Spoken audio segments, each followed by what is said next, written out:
Bueno, buenas tardes para todos. Comenzamos entonces una nueva instancia de webinario y con esta les decimos que culminamos las actividades virtuales de este año.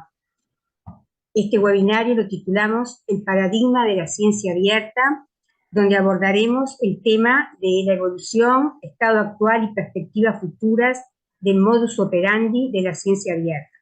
Se analizará la importancia de las políticas públicas, el avance de la infraestructura y el conocimiento, las características de las diferentes áreas temáticas, los diferentes modelos de funcionamiento y las contribuciones al progreso de la investigación y su comunicación, considerando su impacto científico, diversidad, equidad, inclusión y accesibilidad.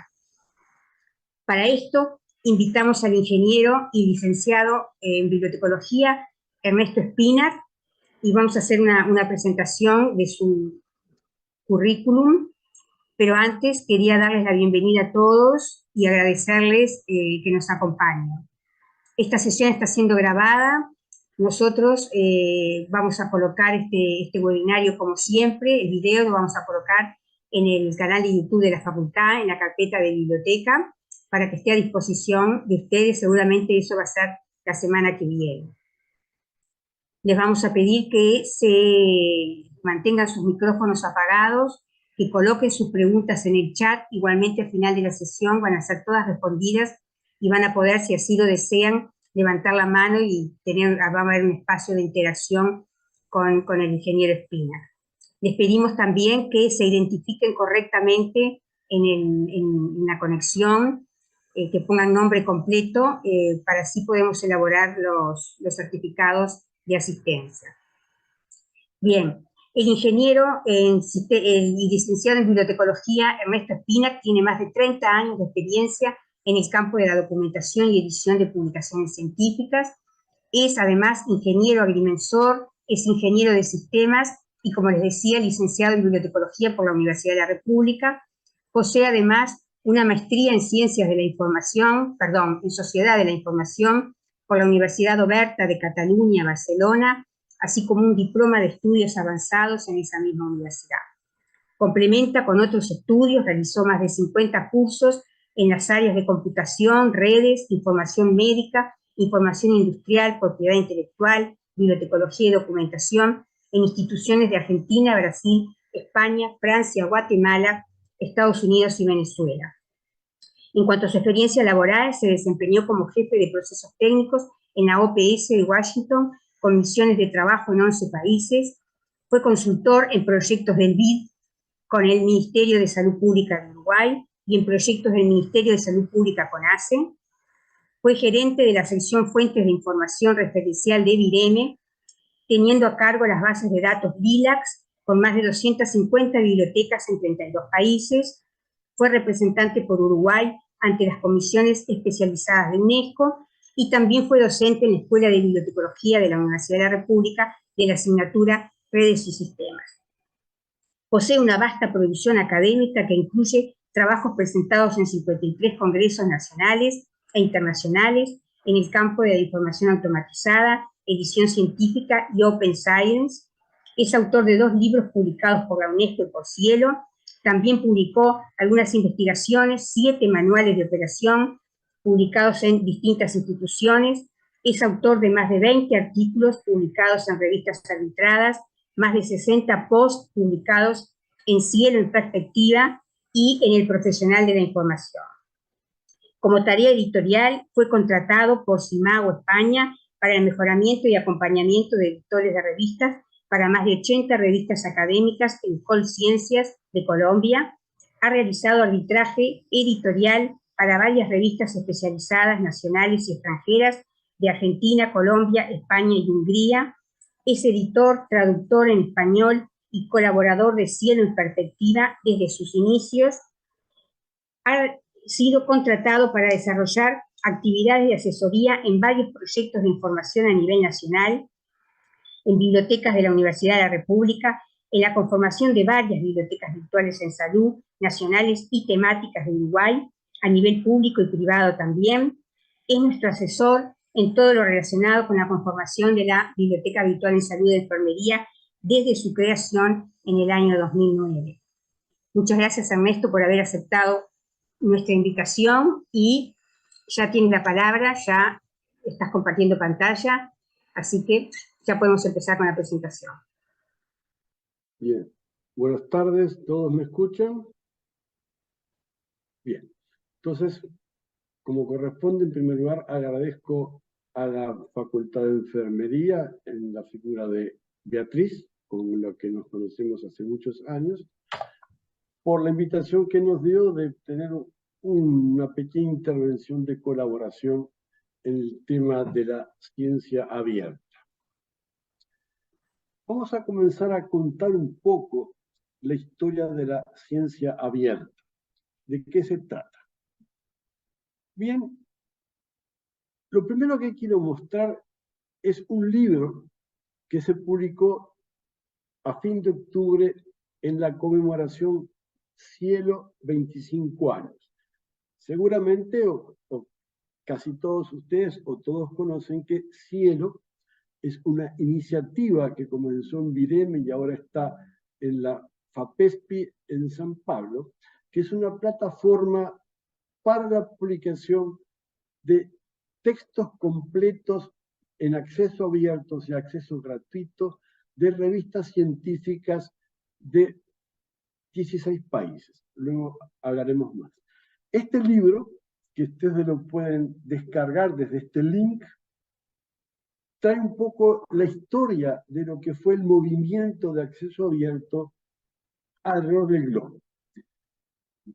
Todas estas diapositivas que vamos a presentar traen las principales referencias bibliográficas, pero no se preocupen en copiarlas, porque Beatriz, después del webinario, va a enviarles a todos ustedes una copia completa en PDF de todas las diapositivas y están todos las links, o sea, todas las referencias las van a recibir. Así que no se preocupen en copiarlas ahora, después la pueden investigar. Bueno, este libro es una historia de los pasados 25 años de cómo se gestó y desarrolló el movimiento de texto abierto o acceso abierto alrededor del globo. Bien, pero vamos a comenzar un poco más atrás, al mismo principio. Al principio del siglo XII, XIII comenzaron a aparecer en Europa universidades. Las primeras fueron en París, en Londres, e iban surgiendo universidades que naturalmente comenzaron enseñando el trivium y el quadrivium, o sea, teología, retórica, oratoria, etcétera, etcétera. Y después, cuando va surgiendo el Renacimiento, comienza la investigación científica.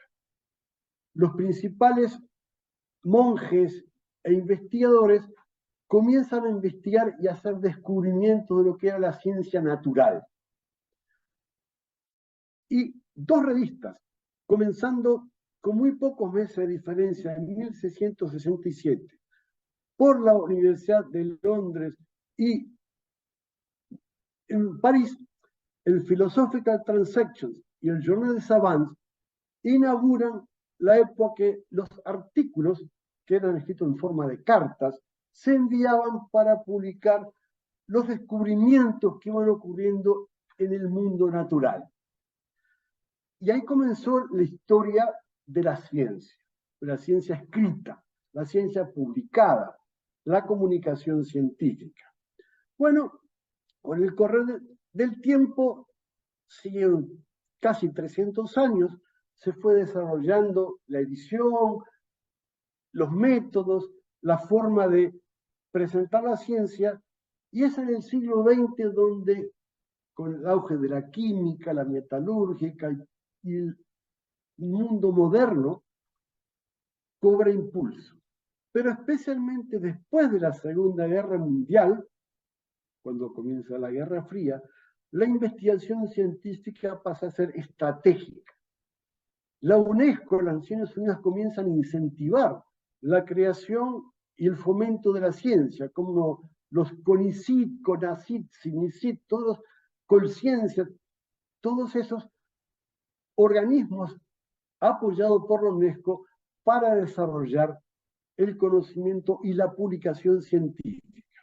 Bueno, comienza a desarrollarse una teoría sociológica de la ciencia, principales fueron Merton, y comienza a ver cómo se mide la producción científica, los rankings de universidades, el productivismo, cuántos publican, en qué revistas publican, con qué frecuencia.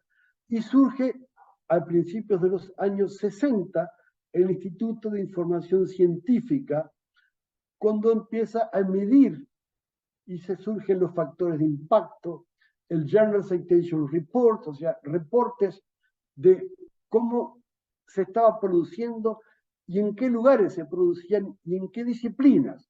Comienzan a armarse un mapa de la ciencia, los frentes de investigación, cuánto se invierte, cuánto se resulta. Y al mismo tiempo van surgiendo las grandes bases de datos bibliográficas. La medicina, las bibliografías de los organismos de Naciones Unidas, como la CEPAL, la FAO, comienzan a producir bases de datos, no solamente bibliográficos, sino también la recopilación de la literatura gris, de los congresos, de lo que se publica en ciencia. Bien, entonces, en los años 90 comienza a cambiar. Todo eso que venía creciendo progresivamente a partir de la Segunda Guerra Mundial, en los años 90 las editoriales son negocios multimillonarios. En su momento, las editoriales como el Sellier y estas más famosas ganaban tanto como los fabricantes de armas y los traficantes de droga. Eran desmesurados lo que ganaban. Y entonces, naturalmente, la demanda de ciencia crecía, revistas científicas crecía, y las editoriales comienzan a aumentar los precios por encima de la inflación. Las revistas cada vez eran más caras. Pero si tú querías una revista en particular, venían en paquetes. Si tú me compras la revista A, B y C, te la vendo, pero tienes que comprar la H y J, porque vienen en un paquete. No puedo vender si no vienen en paquetes armados. Y bueno, eso comienza a presionar los presupuestos de las bibliotecas, las academias científicas, comienza a ser un costo inabordable, pero al mismo tiempo surge el World Wide Web. Ya estaba el correo electrónico, existía el FTP, existía el intercambio, pero comienza el web. Y aparece también en la década de los 90 el software libre.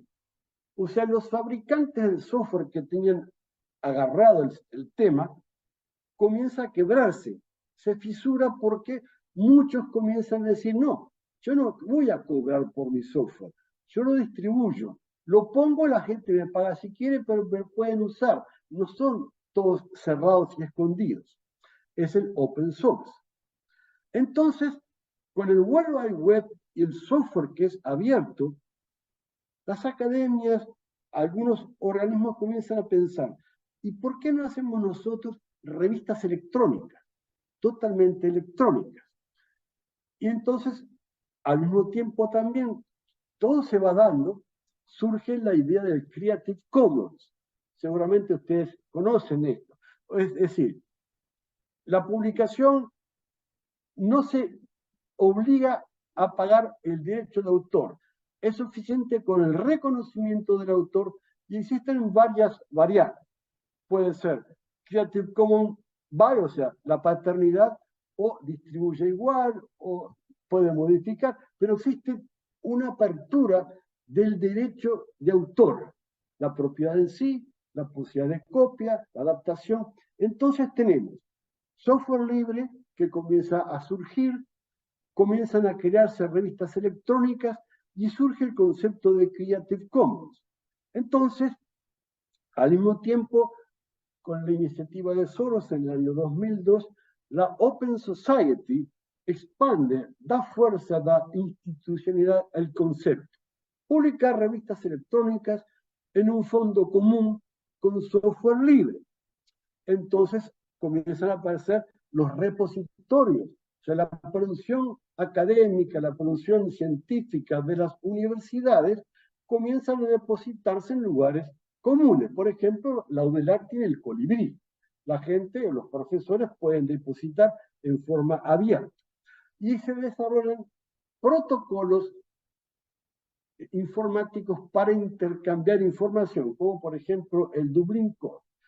Entonces, para esta época, el año 98, había 3 o 4 universidades importantes en Estados Unidos que toman la idea de liberar los textos completos. Algunos inmediatamente a la publicación, otros con un periodo de restricción o embargo, pero comienzan a abrir la academia. Y fue el año 98, hace 25 años, que Cielo comienza a experimentar y a desarrollar lo mismo. Comienzan con 10 revistas, humildemente, en el año 98 se larga la plataforma Cielo. Y sale también desde el principio con acceso abierto. Es acceso gratuito. No se paga por publicar, no se paga por leer. Y estaba ya armada la tormenta perfecta. Y luego, para coronar, para dar legitimidad, los gobiernos, comenzando por Estados Unidos, Inglaterra y luego la Comunidad Europea, comienzan a mandatar a los que publican investigaciones con fondos del gobierno que las publicaciones, los resultados de la investigación financiada por los gobiernos, tienen que pasar al fondo abierto común con periodo de embargo o sin ellos. Por lo cual, lo que se publica financiado por investigaciones de gobierno nace gratis o ya es gratis después de un cierto tiempo. Entonces, a comienzo del año 2000, ya teníamos organizados, o más o menos organizándose, todo el menú. Software libre, revistas electrónicas que van mejorando, el concepto de Creative Commons, hay repositorios, hay protocolos de intercambio de información y mandatos de los gobiernos. Ahora bien, frente a todo esto, la ciencia sigue publicando, las academias, las universidades siguen produciendo, pero en estos pasados 20 años, el mundo creció de una manera significativa. Vean ustedes, en el año 2022, en todo el mundo se publicaron más de 5 millones de artículos académicos, que en principio está distribuido con aproximadamente 1 millón publicados por China, que es casi el 20% de todo lo que se publica en el mundo. Luego Estados Unidos, con más de 700.000 artículos, y otros países en el top 10 están India, Reino Unido, Alemania, Italia, Japón, Canadá, Australia y Francia. Estos 5 millones de artículos no necesariamente son de acceso abierto, pero el mercado ha ido cambiando. De un mercado que en los años 90 era cerrado y había que pagar por leer, pagar por recibir, pagar por publicar, había que pagar por todo, esto fue cambiando progresivamente a la situación siguiente. En el año 2020 había 46.000 revistas académicas publicando papers alrededor del mundo. No sé si ustedes tenían nota. Había 46.000 revistas académicas. El número de revistas ha ido aumentando constantemente con una tasa de crecimiento de un 2% anual. La mayoría de las revistas, el 75%, inclusive las de China, publican en inglés. Y 35 revistas solamente en inglés. Bien, estos son los números. Este es el panorama actual. ¿Cuánto de esto sigue siendo cerrado? ¿Cuánto de eso está detrás de paredes pagas? Bueno, esto es lo que veremos. Los movimientos del Creative Commons y la Open Society, que es el movimiento de acceso abierto, han hecho un trabajo o han convencido a la academia de lo siguiente.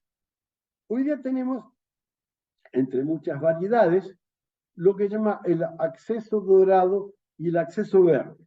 Hay también de otros colores, con embargo, libres de embargo, híbridas, etc. Pero básicamente el modelo es acceso, plazo de embargo, las tarifas, quién conserva los derechos de autor y qué licencia se usa. Muy bien.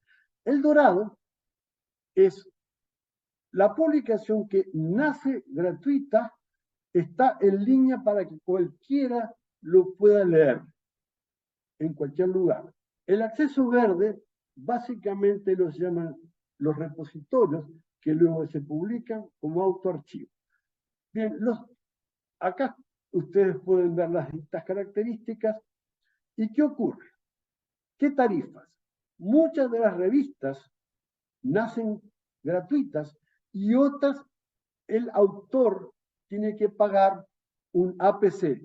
Es un cargo que se publica, que se le paga a la editorial para que la revista ponga ese artículo en forma gratuita. Es decir, no es totalmente gratuita, sino que es gratuita porque o es financiado por una institución o es financiado por el propio autor a través de un APC.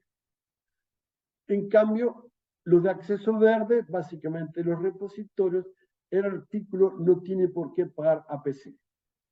El autor conserva los derechos de acuerdo con la editorial, que normalmente es algún tipo de Creative Commons, que puede ser reproduzca igual, no lo cambie, no traduzca, reconozca la paternidad, o la licencia más libre es el solamente reconozca la procedencia.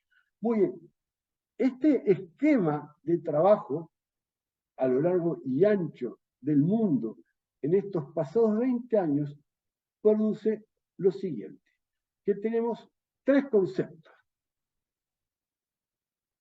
El acceso abierto, que significa el artículo está disponible de inmediato, sin que el lector tenga que registrarse, suscribirse o pagar a materiales académicos o de investigación, a revistas arbitradas mediante algún sistema de revisión por pares. La revisión abierta y datos abiertos, es decir, tenemos el acceso abierto, es una dimensión de tres ejes: el acceso, la revisión y los datos. La revisión es el procedimiento, algunos de ellos, que la revisión que proporciona la revisión divulga las identidades de autor y del árbitro, a diferencia de lo que normalmente se hacía de revisión ciega o doble ciego, donde ni el autor ni los revisores sabían quién era uno y otro. Ahora, tanto el autor como los revisores pueden comunicarse entre sí en cualquier momento. Luego veremos más tarde un poco de este tema. Y los datos abiertos considera que el sustrato, la información básica, los datos con el cual se hace la investigación, están disponibles en forma libre para todo el mundo, sin restricción de derechos de autor, patentes u otros mecanismos de control, similar al software abierto. Vamos a volver sobre estas tres dimensiones en un ratito. Pero tengan en cuenta que el paradigma que en Cielo estamos usando son el acceso, la revisión y los datos. Están libres y disponibles. Para eso existen varias iniciativas. Por ejemplo, el DOAG, que está en Suecia, en la Universidad de Lund, financiada por la UNESCO. Eso es un repositorio que tiene registrados 20.000 revistas que están en acceso abierto. Acá no va ninguna revista comercial. Quiere decir que de esas 40 y pico mil revistas académicas del mundo, 20.000 están en acceso abierto, algún tipo de acceso que no tienen que pagar. Hay más de 9 millones de artículos en 80 idiomas en 136 países. Esto es el es el catálogo más grande del mundo actualmente, donde registra 20.000 revistas que están bajo acceso abierto y más de 9 millones de artículos. Luego tenemos Cielo, que es la iniciativa que tenemos aquí en la plataforma en Brasil, y abarca 16 países, donde hay 1.654 revistas arbitradas, sistema abierto, datos abiertos, donde solamente se exige el reconocimiento del autor y está todo abierto. Hay más de 1 millón de artículos a texto completo. Es más, en la época de la pandemia, que fue un punto más alto, el Cielo estaba recibiendo más de 1 millón de descargas mensuales, o sea que el público estaba descargando más de 1 millón de artículos por mes de ese repositorio de artículos. Y existen otras iniciativas menos exigentes, poco más laxas, pero importantes, que son Redalic, que tiene hoy día 798.000 artículos, o Dialnet, que está en La Rioja, España, que es mucho más mezclado, hay tesis, artículos, documentos, conferencias, donde tiene casi 9 millones de documentos en acceso libre. Quiere decir que este paradigma del acceso abierto se fue extendiendo como mancha de aceite. Entonces veamos algunas de las estadísticas. Para el año 2021, más del 57% de los artículos académicos estaban en alguna forma de acceso abierto. Quiere decir que esos 5 millones y pico que se publicó ese año, más de la mitad nacieron en acceso abierto. Quiere decir, de aquella cosa minúscula y muy paupérrima, que eran unas pocas revistas aventuradas, hoy día es una marea incontenible. La proporción de artículos con cualquier forma de acceso abierto, dorada, verde, híbrida, etc., aumentó 58% en los últimos 10 años y 78% desde el principio del siglo XX.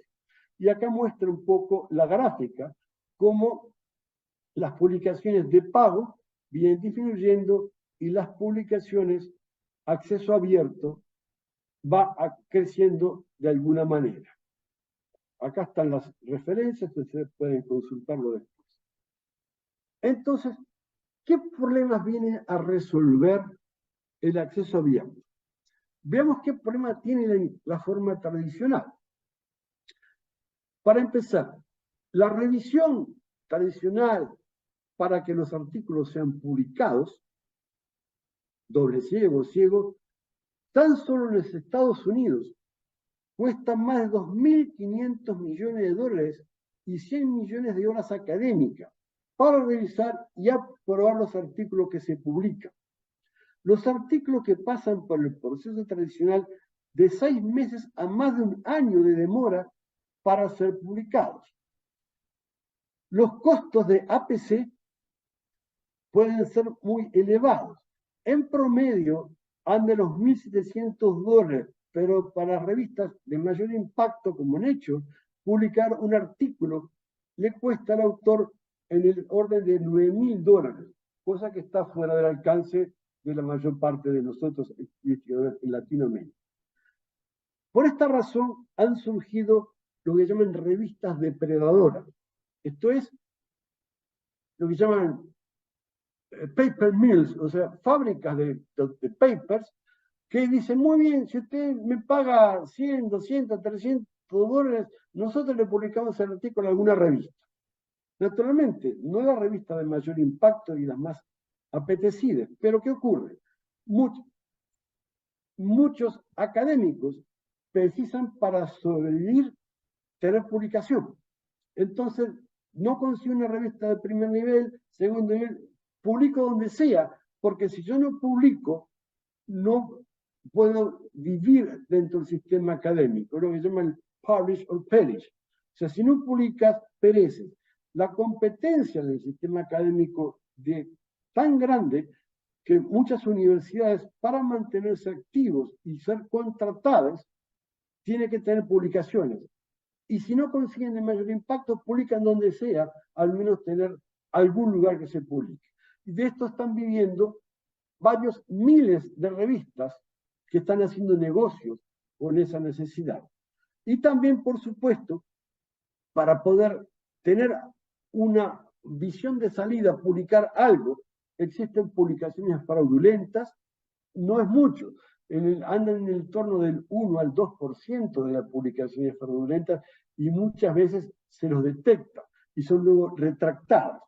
Se falsifican los datos, se manipulan citas bibliográficas, se hacen datos sesgados. El típico que se llama el cherry picking. Esto es seleccionar las cerezas. El individuo hace una investigación, selecciona los datos que le sirven, no publica nada de los que no sirven. Esto me sirve para poner mi tesis, fenómeno, y el otro no lo publico. Es el cherry picking, selección de cerezas. Hacen documentaciones que no pueden replicarse. Esto es uno de los grandes problemas en la ciencia actual. Las publicaciones, casi un 50% de lo que se publica en ciencia no logra ser replicadas, no solo por otras instituciones, sino muchas veces por la misma gente que hizo la experiencia. Y también publican referencias no disponibles, por lo cual precisamos cambiar ese paradigma. No podemos absorber esos costos, no podemos tener un negocio que permite el contrabando con las revistas depeladoras, que se publiquen cosas falsas, que se falsifiquen datos. Quiere decir, pensamos algo que sea más transparente. Y para eso tenemos entonces, volviendo a nuestro objetivo, la función del acceso abierto. Bien, no hay requerimiento de registro, suscripción o pago, y las revistas aceptan un sistema de publicación que en principio, por el crecimiento del Open Access, ha sido exitoso. Y Cielo tiene una estructura operacional para políticas públicas, es decir, lo que se publica fomenta la cooperación internacional, informa los sistemas de evaluación, es interoperable con otros sistemas, como Crossref, estos son sistemas de...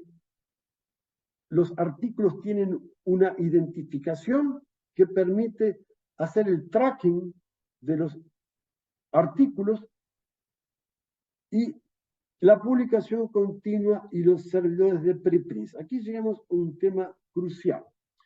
Un servidor de preprints es un servidor donde se sube una propuesta de artículo que no está impreso, sino que se somete al escrutinio y el análisis por un público abierto. Eso pasa por el cribaje del público y ese artículo, si merece los reconocimientos y está efectivamente, sólidamente comprobado, el artículo puede ser publicado en una revista reconocida. Muchas veces, en el proceso de preprint, el artículo sometido a varias correcciones y se van corrigiendo sucesivas versiones hasta que el autor considera que está suficientemente probado. Y naturalmente, cada una de esas versiones, el versionado, tiene un link con la tarea o el proceso de versionado. El otro tema es la revisión abierta. Esto está claro que está funcionando en el mundo porque más de la mitad se está publicando en el acceso abierto. Esta segunda dimensión, la revisión abierta, es un poco más costosa. ¿Por qué? Porque el autor presenta su artículo, su investigación, a ser revisado.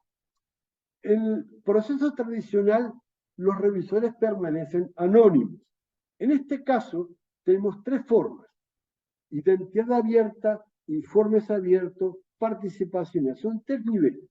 La identidad abierta significa que tanto el autor y el árbitro se conocen, tienen vinculación y pueden intercambiar sus opiniones y no, es decir, no hay, digamos, no hay un problema mayor porque están en contacto entre ellos. El problema es que una vez que el artículo es publicado, se dicen quiénes fueron los revisores y la gente puede operar. Pero el segundo nivel, informes abiertos, se publica el artículo junto con los informes de los revisores. Quiere decir que el artículo sale publicado junto con las revisiones y las opiniones de los revisores. La persona que lee no solamente el artículo ya corregido por el autor, sino también todo el sistema de evaluación. Y luego está la participación abierta. La comunidad en general, no solamente los revisores invitados, pueden construir el proceso de revisión. No es que cualquiera entra en una especie de crowd, o sea, de multitud, sino que hay personas que están registradas y cualquiera de estas personas registradas y aceptadas puede pasar a hacer opiniones y a comunicar. Que el artículo puede tener a veces la contribución de 20 o 30 personas del tema que lo va a mejorar o enriquecer.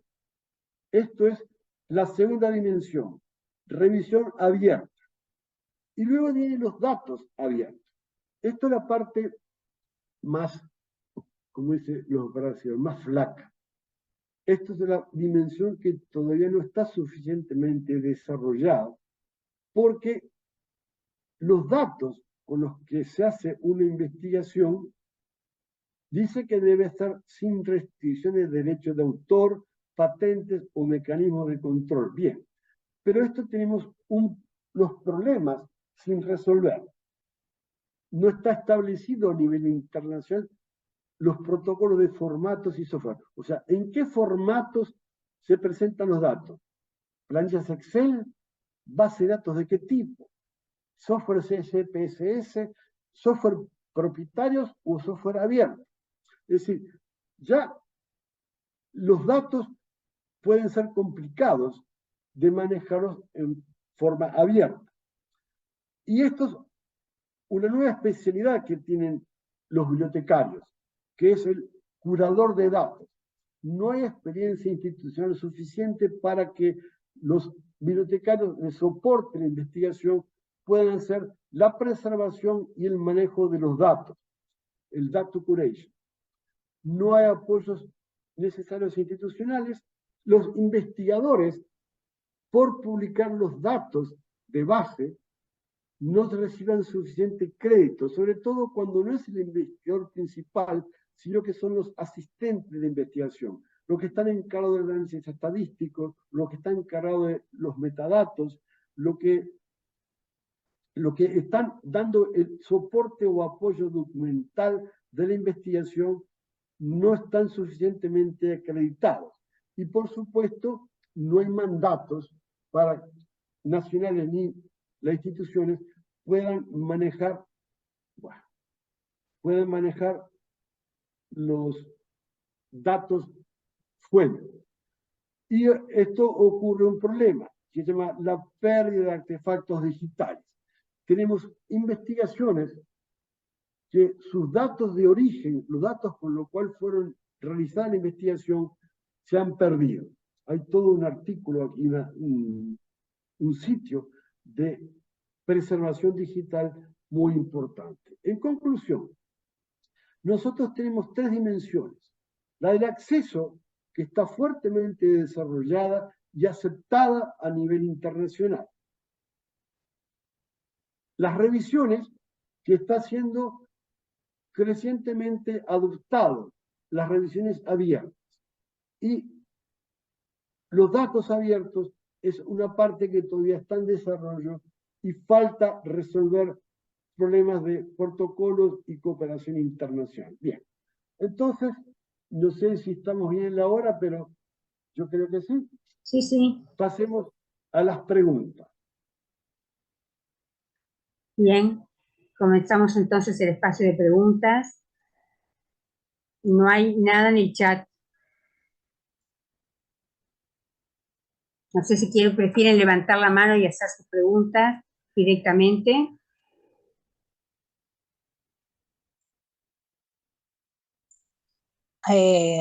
Hola, Beatriz. Sí. ¿Puedo preguntar? Sí. ¿Cómo estás? Karina, Gracias, bien. Ernesto. ¿Cómo andás? Gracias por esta historia de la que algunas partes recordamos y otras las vivimos y otras, bueno, no sabíamos. Yo te escuché sobre la parte de revisión por pares y revisión abierta. ¿Qué pensás vos de que eso funcione entre, por ejemplo, a nivel de bibliotecología o de la ciencia de los datos? ¿Funcionará entre colegas que se sepa quién escribe y quién no a largo plazo? Porque sabemos que conseguir revisores es muy difícil. ¿Qué pensás vos? ¿Funcionará en ciertas áreas? ¿Funcionará en otras? Gracias. Cuando digas algo. Sí, sí. Podés contestar. Ok. Bien, mira, esta pregunta te lo pongo ejemplo más difícil. Cuando empezamos con este tema, yo estaba por Virene en un congreso en Brasil. Estaba empezando con el tema de la revisión abierta. Había mucho de gente de las ciencias sociales y me dice un abogado: yo soy fiscal y editor de la revista de leyes, pero sucede que a veces me vienen artículos escritos por jueces que están por encima mío y yo no puedo criticar si tengo mi nombre porque me juego la cabeza. Eso, obviamente, un investigador que sea junior y tiene que revisar el artículo de un investigador médico por encima de él, es medio difícil. O sea que hay sitios, hay dimensiones donde la revisión abierta puede tener esos problemas hasta que no tengamos una ética más desarrollada. Pero si estamos en un ámbito más grande, tú me dices en bibliotecología, claro, en bibliotecología somos 5 acá. El tema no es revisar un artículo de bibliotecología con nuestros colegas, pero si tú presentas un artículo de bibliotecología publicado en España, los árbitros son de España o de Colombia y van a conversar contigo y tú no tienes problema ni ellos tampoco. El tema es, la endogamia siempre produjo malos resultados. Lo que tenemos que tratar en el sistema de revisión abierta, si son entre pocos, no puede ser endogamia. Es mejor que sean participación abierta. Por ejemplo, en el PubMed, o el National Library of Medicine, hace algunos años atrás, para poder ser revisor en participación abierta, requerían que fuera un médico que hubiera publicado en PubMed y estuviera registrado en la NLM, por lo cual ya estaba acreditado por la NLM y podía participar en temas de su especialidad para juzgar trabajos de otros médicos. Pero otra vez, cuando tú tienes una población de miles de investigadores, es más fácil. Si tú vas a criticar el trabajo de una colega que atraviesa en el ómnibus todos los días, medio más complicado. Eso no lo podemos evitar.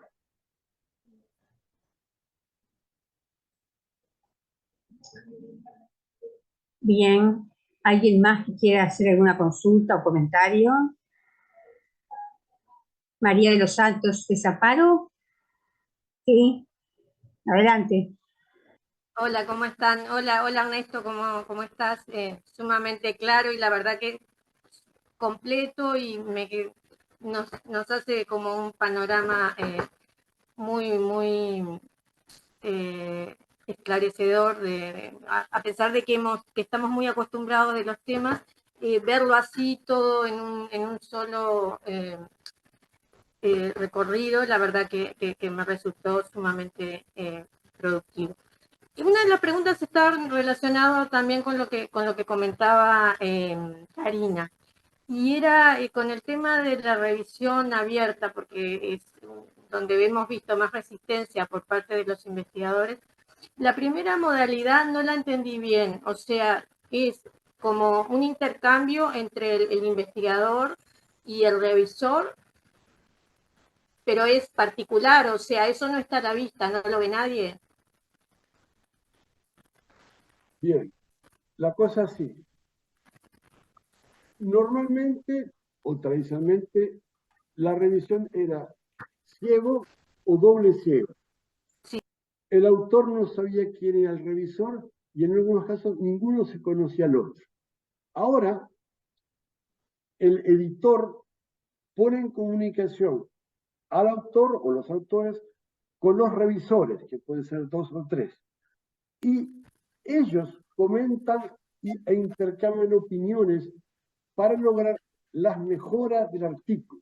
Puede decir, mira, tu artículo está bien acá, pero la metodología no está bien, o te falta bibliografía, y en vez de hacer comentarios que se intercambian por correo, que no son suficientemente claros, se comunican entre el investigador original y los revisores. Y normalmente, habiendo una buena comunicación, se puede mejorar el artículo y resolverlo más rápidamente los problemas. Eso es la primera modalidad. Identidades abiertas. ¿Saben entre ellos quiénes son y cómo se resuelven? La cosa un poco más interesante es con los informes abiertos. El artículo se publica con todo el intercambio de los revisores. ¿Qué dijo el autor? ¿Qué dijo el revisor? ¿Cómo fue todo el proceso de digestión del artículo hasta que se aprueba o se rechaza? Y si se rechaza, queda registrado el motivo del rechazo, aunque no se publique. Pero eso es lo que más se hace. La participación abierta, lo que se llama el crowding review, todavía no es muy frecuente, aunque más frecuente es en los de software. Creo que estoy leyendo bastante cosas sobre inteligencia artificial. Veo que las revistas tienen en la página de los artículos innumerable cantidad de contribuciones de opiniones abiertas. Pero estas son tendencias que van surgiendo progresivamente. Muchas gracias, muchas gracias. Bien. Karina, de nuevo. Sí, ahí estoy de vuelta, ahora sí.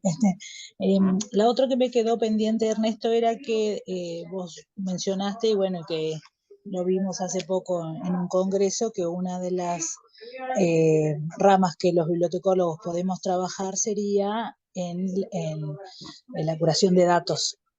No estamos preparados, nos falta mucho. ¿Vos sabés de dónde nos podríamos formar? ¿Has visto Brasil tiene o en otros países algo que nos pueda ayudar a formarnos en la curación de datos? Bueno, yo planteé esa misma pregunta a esta chica canadiense que fue la que hizo la presentación. Tú no estuviste, no me acuerdo, pero fue una chica canadiense que está a cargo de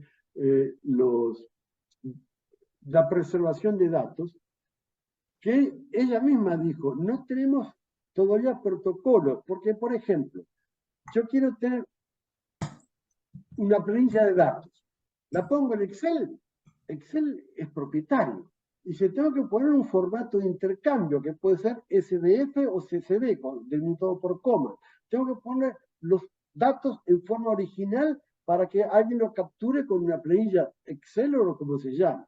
Si yo quiero poner mis datos, ¿puedo usar un software propietario? Porque si utilizo un software propietario para examinar, tengo que dar el acceso a los revisores con un software sin pagar. Ese es todo un problema que está sin resolver. Respecto a si hay algún lugar donde la curación de datos, el data curation, no conozco, bueno, en Uruguay no creo que haya, no sé si en Brasil están haciendo, pero todo eso está muy verde. Es una aspiración que posiblemente va a llevar algún tiempo. O sea, el tema llevó 20 años que el acceso abierto se hiciera popular y aceptado. Estamos en el proceso del Open Review. Yo pienso que los datos abiertos nos llevan 5 años fácil para que tengamos procedimientos, software y patrones aceptables. si demoran un poco más, yo no lo voy a ver, no voy a estar. Pero son las cosas. Eso porque nací hace mucho tiempo. Bien, continuamos. Aquí en el chat hay una colega que pregunta, dice Virginia, ¿cómo se compatibilizan los datos abiertos y las patentes? Muy buena pregunta, pues yo hice la misma pregunta. Es decir, no solamente los datos abiertos, sino las publicaciones. En realidad, si yo estoy buscando una patente, no lo presento, no lo publico hasta que la tenga. Eso es muy claro. Y primero hago la patente y después lo publico, porque entonces quedo protegido. Eso es lo primero que hago.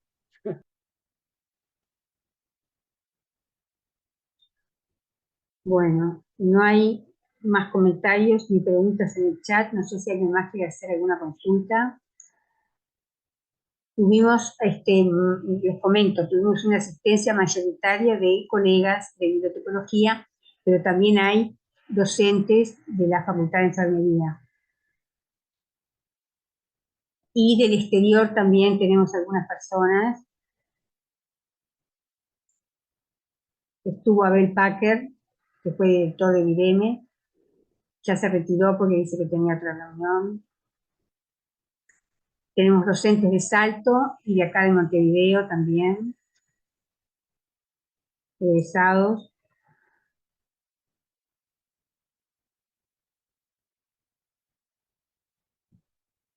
No sé, si no hay ninguna otra pregunta, otra consulta, ¿querés cerrar, Ernesto, con algo, algún comentario final? Yo quería mostrarle un asunto. ¿No se está viendo la pantalla ahí? Sí, sí, sí. Yo les recomendaría que se suscribieran a Cielo en Perspectiva. Yo no sé cuántos de ustedes están leyendo, pero Sí. se han publicado varios de los resultados de las presentaciones en Cielo, y hay toda una serie que apareció a partir de junio sobre la inteligencia artificial, la legislación, cómo detectar textos y plagios.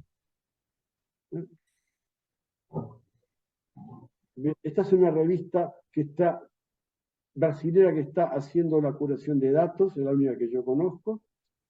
Después, la inteligencia artificial y la comunicación de investigaciones, como la traducción automática que tiene integrado Cielo. Todo esto son cosas que van a ser desarrolladas en los próximos meses.